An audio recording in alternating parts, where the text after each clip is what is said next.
Mga kabagis, ang paglaganap ng INC sa buong mundo sa loob lamang ng mahigit 100 years ay sobrang bilis po ito. Kung ikukumpara sa paglaganap ng Katolisismo na umabot ng libu-libong taon na may kasama pang pagpatayan sa mga ayaw magpabinyag. Di ba, Ginoong Talibong? Tapos, sila daw ang tunay na Iglesia ni Cristo. Pero hindi mahanap sa Biblia ang pangalan ng kanilang relihiyon. Sila daw ang tunay na relihiyong itinayo ni Kristo. Ang problema, bago namatay ang Panginoong Hesus, siya'y nagbabala na pagkatapos niya mamatay ay itatalikod ang kanyang iglesia at papasukin ito ng mga asong maninila na nakasuot tupa. Sino kaya yung nakasuot tupa? Pagmasdan nyo yung mga pare. Ginaya ang suot ng Panginoong Hesus na kung ipakilala ng Biblia ay tupa. Kayo na bahala mag-isip. Kaya nyo yan. Dagdag pa ng Panginoong Hesus, pagkatapos maitalikod ang tunay na iglesia, ay muli itong lilitaw na sinuportahan ng mga hula ni Isaias na ito'y muling lilitaw sa mga wakas ng lupa, sa mga pulo ng dagat, sa malayong silangan. Sinadya ko pong hindi ilagay ang mga sitas dito para kayo po mismo ang magsuri. Open po ang kapilya ng Iglesia ni Cristo para malaman ang aral na ito ng Iglesia ni Cristo. Alam po nyo mga kabagis, ito tatapatin ko po kayo kung hindi lang sa aral ng Iglesia about sa mga hula o padto sa Ilocano, baka wala na rin ako sa Iglesia ni Cristo ngayon kahit ako'y isang handog. Baka CEO na rin ako ng sarili kong relihiyon. Totoo po yun. Yung mga doktrina na halimbawa bawal kumain ng dugo, bawal sumamba sa mga ribulto at marami pang iba. Mga basic na mga doktrina na yan, nasusundin mo na lang. Pero ang malupit sa iglesia kasi, yung aral o doktrina nito tungkol sa paglitaw ng tunay na Iglesia ni Cristo sa Pilipinas. Yun ang nakakakilabot. Hindi yun tsamba. Bakit ho? Ang mga elements kasi sa hula patungkol sa paglitaw muli ng tunay na Iglesia ni Cristo. Dahil nga naitalikod ito, katuparan ng babala ng Panginoong Hesus bago siya mamatay. Ang mga elements dito ay yung ikatlong pulutong na tunay na mga lingkod ng Diyos ay nagbigay ng specific o tiyak na mga palatandaan kung saan lilitaw, anong panahon, kapangyarihan at tagumpay na maaabot nito bago dumating ang pangalawang pagdating ng Panginoong Hesus. At ang lahat ng palatandaan na yan sa hula ng banal na kasulatan ay nangyari at nangyayari pa sa Iglesia ni Cristo ngayon. Ulitin ko, hindi ko po ibibigay ang mga sitas dito. Open po ang kapilya ng Iglesia ni Cristo patungkol sa topic na ito. Sabi ko nga, kung hindi lang sa aral ng Iglesia ni Cristo, patungkol sa kanyang hulang paglitaw sa Pilipinas, matagal na akong CEO ng sarili kong relihiyon. Kaya ko ring magtatag ng relihiyon Yun nga lang, bulaan. Relihiyong nakasalig lang panigurado sa mga sabi-sabi. Baka miyembro ko na rin panigurado si Epifanio at Aling Mari ngayon. Tuloy! Naimbag nga aldaw yu amin manin mga kabagis! Magandang araw po, Luzon, Visayas at Mindanao at sa lahat ho ng Pilipino sa buong mundo. Magandang araw po. At kahit kailan, syempre, hindi kasama sa pagbati natin ang mga barairong na mga Pilipinong pro-People's Republic of China. Mga kabagis, marami ho ang nagtataka kung paanong ang Iglesia ni Cristo ngayon na nagmula sa Pilipinas ay sobrang namamayagpag sa lahat ng larangan nito. Hindi nila lubos maisip na yung INC na pinangunahan ng isang Indyong Pilipino na si Felix Manalo ay dinudurog nito ngayon ang lahat ng doktrina at aral ng mga higanteng relihiyon sa kasalukuyan. Hindi nila lubos maisip na yung INC na hinahamak sa simula ay namamayagpag na sa kasalukuyan. Isang relihiyon na nagmula sa bansang Pilipinas, sa malayong silangan, sa mga pulo ng dagat. Isang relihiyon na kasabayang naitatag sa araw mismo ng unang digmaang pangdaigdig. Ito ba'y tsamba o nagkataon lang? Ginoong Wendell Talibong, tsamba ba to? Pag nanalo ka kay Caramel Barba sa debate, yun ang tsamba. Boy, tampered ka daw. Hindi ako nagsabi nun yung mga nagko-comment ang nagsabi nun. Kaya nagkaroon ako ng idea. Kaya nung chinek ko sa YouTube, abay, boy, tampered ka nga! Anak ng tinapa ka. Salamat, napatawa mo ako ng todo-todo, mga 666 na tawa. Confraternity version pa more. Alam ko, tumatawa rin ngayon si Caramel Barba. Idol ko po yan, si Caramel Barba, mula bata pa ako. Nakasubscribe na po yan sa akin mula pa taong 2021. Salamat ho. Siyempre, idol ko rin itong si Talibong, aka Boy Tampered ng Confraternity version. Oh, walang personalan Kasalanan mo yan, nagpahuli ka kay Caramel. Napasigaw tuloy si Caramel ng Deception! Deception! Anak ng tinapa. Ewan ko ba sa mga kritiko ng Iglesia ni Cristo na to? Masyado na kayong natatakot sa Iglesia ni Cristo na pinangunahan ng isang anghel. O, baka may mag-react naman dyan Open po ang mga kapilya ng Iglesia ni Cristo upang patunayan na anghel ang kapatid na Felix Manalo. Dahil hindi nila kayang pabulaanan ang mga doktrina ng Iglesia, ayun, nang aasar na lang ang mga ito. Tulad ng nangnakaw daw ng pabo ang sugo. Akala nyo maasar nyo ang mga Iglesia ni Cristo sa mga ganyang banat nyo? Kung ano-ano na lang ang mga pinaggagawang kwento ng mga ito laban sa Iglesia na walang sapat na ebidensya at batayan. Mas lalo nyo lang pinapasikat ang INC. Hindi kasi umuubra yung mga banat nilang. Tulad ng mas nauna pa ang Ajinomoto Betchin sa Iglesia. Walang sariling sementeryo. Ngayon naman, patungkol naman sa pabo. Hanggang ganyan lang ang kaya nyo, mga tukmol. Habang ang Iglesia ni Cristo, binabayo kayo ng todo sa aral na mula mismo sa banal na kasulatan na kayo mismo ang nagsalin. Mga kabagis, ang bibigyan po natin ngayon ng punto, komentaryo, kritisismo at reaksyon ay ang video ni Kasaysayang Pinoy patungkol sa Iglesia ni Cristo. Bakit nga ba sobrang bilis dumami ng mga Iglesia ni Cristo sa buong mundo sa kasalukuyan? Ang mga pagtatagumpay ng INC ngayon, ito ba'y tsamba na gawa ng tao o gawa ng Panginoong Diyos na nakahulma na na mangyayari sa hinaharap, na nakasulat mismo sa banal na kasulatan? Libo-libong taon na ang nakakaraan. Bago po yan, hinihikayat ko po kayong i-like muna ang video ito.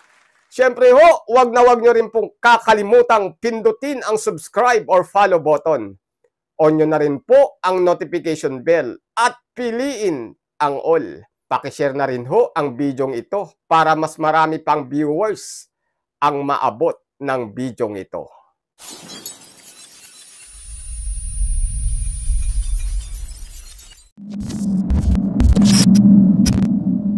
Ang Iglesia ni Cristo ay natatag sa Pilipinas noong 27 ng Hulyo 1914. Mula sa kanyang hamak na pasimula, ang Iglesia ni Cristo ngayon ay isa ng iglesyang nakalaganap sa buong mundo.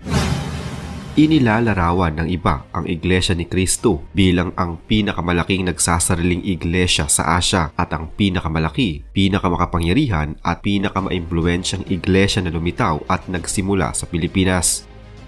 Subalit, marami pa ring mga tao ngayon, lalo na ang mga nasa labas ng Pilipinas, ay lubhang kakaunti ang nalalaman ukol sa Iglesia ni Cristo at ang mga impormasyon pang kanilang nalalaman ay nagmula sa mga tagalabas ng Iglesia o sa mga hindi kaanib na ang iba ay itinuturing ang Iglesia ni Cristo bilang kanilang mahigpit na kaaway. Dahil dito, ang kanilang sinasabi patungkol sa Iglesia ni Cristo ay kanilang opinyon laban sa Iglesia, mga pakahulugan lamang nila sa mga aral at gawain ng Iglesia ni Cristo, at ang iba pa'y paninira, panunuligsa at panghuhusga lamang laban sa Iglesia. Upang maging makatuwiran ng lahat, dapat lamang na malaman din ang panig ng Iglesia ni Cristo. Alamin natin ang katotohanan ukol sa Iglesia ni Cristo. Ang Iglesia ni Cristo ay isang organisasyong panrelihiyon na ang pangunahing layunin ay ang sambahin at paglingkuran ng Panginoong Diyos na makapangyarihan sa lahat batay sa kanyang mga kautusan at aral na itinuro ng Panginoong Hesukristo at nakasulat sa Biblia o sa banal na kasulatan.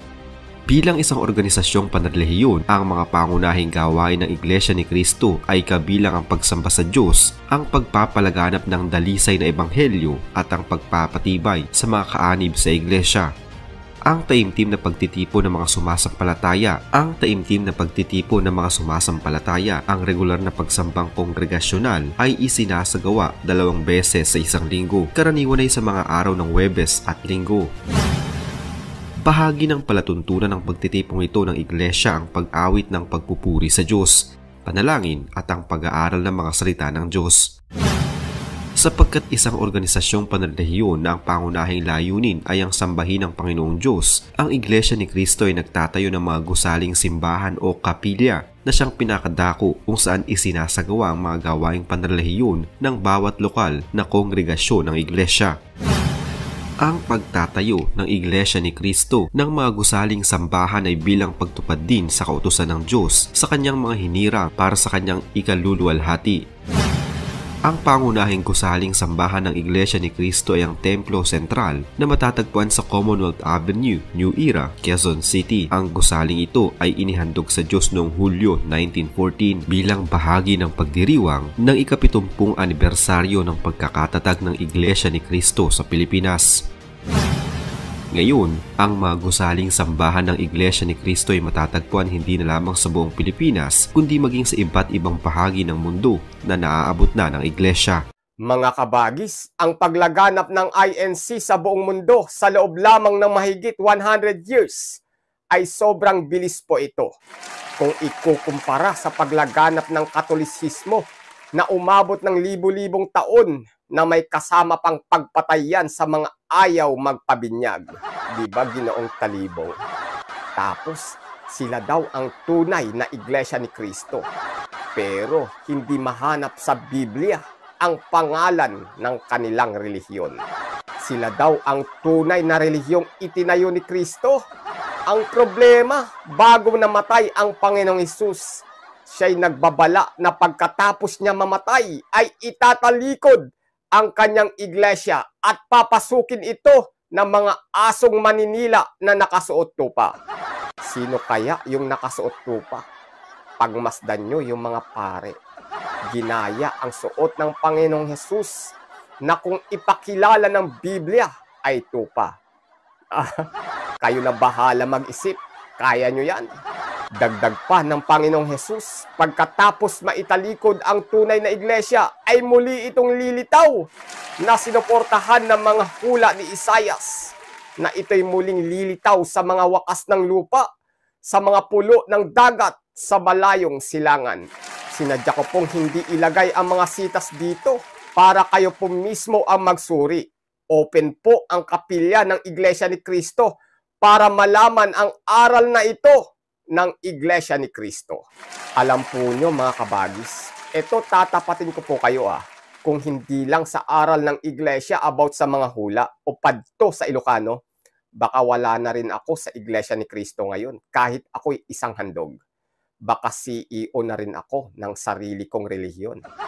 Totoo po yun. Yung mga doktrina na halimbawa bawal kumain ng dugo, bawal sumamba sa mga ribulto at marami pang iba. Mga basic na mga doktrina na yan, nasusundin mo na lang. Pero ang malupit sa iglesia kasi, yung aral o doktrina nito tungkol sa paglitaw ng tunay na Iglesia ni Cristo sa Pilipinas. Yun ang nakakakilabot. Hindi yun tsamba. Bakit ho? Ang mga elements kasi sa hula patungkol sa paglitaw muli ng tunay na Iglesia ni Cristo. Dahil nga naitalikod ito, katuparan ng babala ng Panginoong Hesus bago siya mamatay. Ang mga elements dito ay yung ikatlong pulutong na tunay na mga lingkod ng Diyos ay nagbigay ng specific o tiyak na mga palatandaan kung saan lilitaw, anong panahon, kapangyarihan at tagumpay na maaabot nito bago dumating ang pangalawang pagdating ng Panginoong Hesus. At ang lahat ng palatandaan na yan sa hula ng banal na kasulatan ay nangyari at nangyayari pa sa Iglesia ni Cristo ngayon. Ulitin ko, hindi ko po ibibigay ang mga sitas dito. Open po ang kapilya ng Iglesia ni Cristo patungkol sa topic na ito. Sabi ko nga, kung hindi lang sa aral ng Iglesia ni Cristo, patungkol sa kanyang hulang paglitaw sa Pilipinas, matagal na akong CEO ng sarili kong relihiyon. Kaya ko ring magtatag ng relihiyon ha. Yun nga lang, bulaan. Relihiyong nakasalig lang panigurado sa mga sabi-sabi. Baka miyembro ko na rin panigurado si Epifanio at Aling Mari ngayon. Tuloy!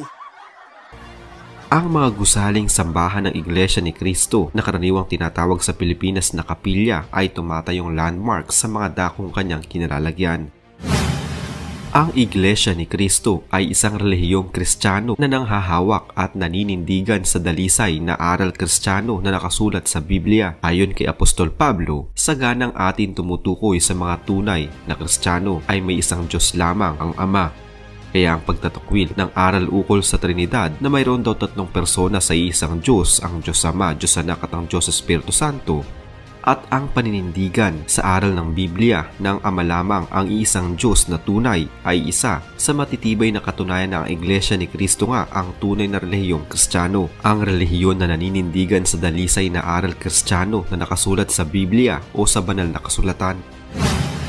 Ang Iglesia ni Cristo ay hindi isang denominasyon o sekta. Hindi ito nakaugnay o bahagi man ng anumang samahan, kapisanan o grupong panrelihiyon at hindi ito isang samahan o katipunan ng mga kapisanang panrelihiyon. Ang Iglesia ni Cristo ay isang nagsasariling iglesia. Naninindigan sila na ang Iglesia ni Cristo ay isang tunay na Iglesia ni Cristo ngayon. Ang Iglesia ni Cristo ay hindi isang kulto na ang tinutukoy natin ay ang negatibong pakahulugan ngayon ng salitang kulto. Ang Iglesia ni Cristo ay may isang sistema ng paniniwala na nakabatay sa Biblia lamang. Bagamat ang pagtuturo ng Iglesia ni Cristo ay naiiba kaysa sa ibang mga relihiyon o pangkating nagpapakilalang sila'y di umunoy mga Kristiyano, ito ay sapagkat ang aral ng iba ay wala sa Biblia, samantalang ang aral ng Iglesia ni Cristo ay pawang nakasulat sa Biblia.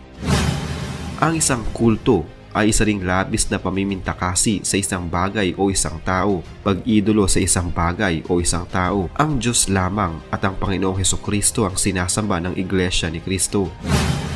Ang paniniwala ng Iglesia ni Cristo patungkol kay kapatid na Felix Manalo ay payak at simple na siya ay sugo ng Diyos, isang taong isinugo ng Diyos upang ipangaral ang dalisay na ebanghelyo sa mga huling araw na ito. Hindi siya itinatangi ng higit kaysa rito. Hindi naman siya sinasamba o tinatawag man sa mga titulong tulad ng propeta, papa, obispo at iba pang tulad nito, kundi sa payak na kapatid na Felix Manalo. Tunay na iginagalang siya, ngunit hindi siya pinipintakasi, tinadakila o sinasamba. Sinusunod ang kanyang mga itinuturo sapagkat ang lahat ng kanyang mga itinuro ay pawang nakasulat sa Biblia at hindi siya kailanman nagturo ng ganang sa kanya lamang. Sa makatuwid, ang Iglesia ni Cristo ay hindi isang kulto, kundi ang tunay na relihiyong Kristiyano na nanghahawak at naninindigan sa dalisay ng mga aral na nakasulat sa Biblia. Ang Iglesia ni Cristo ay hindi tinatag ni Felix Manalo. Ang mga kaanib ng Iglesia ni Cristo ay lubos na sumasampalataya na ang pagbangon ng Iglesia ni Cristo sa Pilipinas ay katuparan ng mga hula o propesiya na nakasulat sa Biblia patungkol sa muling pagtatag ng Panginoong Hesukristo ng kanyang Iglesia sa mga huling araw na ito. Naninindigan na ang Panginoong Hesukristo ang nagtayo ng Iglesia ni Cristo sa Pilipinas sa pamamagitan ng hula na nakasulat sa Biblia at hindi si Felix Manalo. Para sa kanila, ang Panginoong Hesukristo ang pinakadakilang sugo ng Diyos, ang nagtayo, ang manunubos, ang ulo at puno at ang tagapagligtas ng tunay na Iglesia ni Cristo. Kaya nga, yung mabilis na pagdami ng member ng INC ay hindi ito gawa ng tao lamang. Bakit o? Ang dami kong nakikitang mga relihiyon ngayon na tila nagbabagsakan na. Ang daming nagbebenta ng kanilang mga simbahan sa Iglesia ni Cristo dahil wala nang nagsisimba sa kanila. Napagtanto ata nila na mas mabait at mas mataas pa ang moralidad nila kaysa sa mga leader nila na mga rapists na nagsasalita sa gitna ng kanilang mga kapulungan. Wala akong binanggit na reliyon Bahala kayo dyan. kung paanong halos wala nang nagsisimba sa maraming mga reliyon. Kabaliktaran ho ang nangyayari sa Iglesia ni Cristo ngayon. Sobrang dami ang nabubuksan ang isipan sa mga doktrina at aral ng Iglesia na siyang nakasulat sa banal na kasulatan na walang labis at walang kulang. Alam naman natin, ewan ko lang sa ibang mga spoon feeding sa information, may isa lang ang tunay na relihiyon. Relihiyon na sa Diyos. Relihiyon na pinakikinggan ng Diyos. Kaya nga, lahat ng relihiyon ay salungatan sa mga aral. Kasi nga, hindi lahat ay sa Diyos. Kung lahat ng relihiyon ay sa Diyos, dapat hindi na nag-aangkinan na sila ang tunay na sa Diyos. Diba? At kung lahat ng relihiyon ay parehas na tinatanggap ng Diyos, bakit ang Iglesia ni Cristo lamang ang bukod tangi o nag-iisang nagpapakilalang Kristiyanong relihiyon sa mundo na nagpapakilalang si Kristo ay tao? Lahat ay tatanggapin ng Diyos? Baka malugi naman kayo dahil lahat ng relihiyong Kristiyano INC lamang ang tingin sa Panginoong Hesukristo ay tao. Iisa lang ang tunay na relihiyon. Paano mo malalaman na tunay ang isang relihiyon? Maliban na ang aral nito ay galing lahat sa sinasabi ng banal na kasulatan, dapat din may pinangahawakan kang hula sa pamamagitan o mula sa banal na kasulatan na kayo'y lilitaw sa pamamagitan ng palatandaan, halimbawa panahon at dako ng kanilang paglitaw. Yung saktong-sakto tulad ng paglitaw ni Juan Bautista at pagkapanganak ng Panginoong Hesus na tagapagligtas. Hindi pa sila pinapanganak, meron ng mga paunang salita sa kanila na nakasulat sa Biblia. Hindi pwedeng nakatulog ka lang.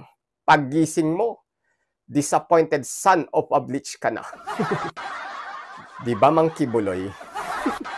Pero maganda yung technique mo, Naging mayaman yung batang hamak na mula sa tamayong at napalibutan ng magaganda at sexy na mga chicks. Sana all. Kaso nga lang. Oops. Kung saan-saan na naman ako mapupunta nito. Kawawa na nga yung tao. Balik tayo sa topic. Ang Iglesia ni Cristo po na itinayo ng Panginoong Hesukristo na sa pamamagitan ng kapatid na Felix Manalo ay tadtad din ng hula mula sa banal na kasulatan. At hindi yan kayang pabulaanan ng mga kritiko ng Iglesia. Paano ka mananalo sa Iglesia sa debate, Ginoong Wendell Talibong? Una, ang Panginoong Hesus ang nagtatag sa Iglesia sa pamamagitan ng hula. Ilang libong taon na ang nakakalipas. Tapos, pilido pa ng tagapamahalang pangkalahatan namin is Manalo. Abay, hindi ka talaga mananalo kahit anong gawin nyo sa Iglesia. Manalo ang pilido tapos talo. Ano yun? Ano logic doon? Kaya huwag na kayong magtaka kung hindi kayo manalo sa Iglesia. Tagumpay! Palakpakan!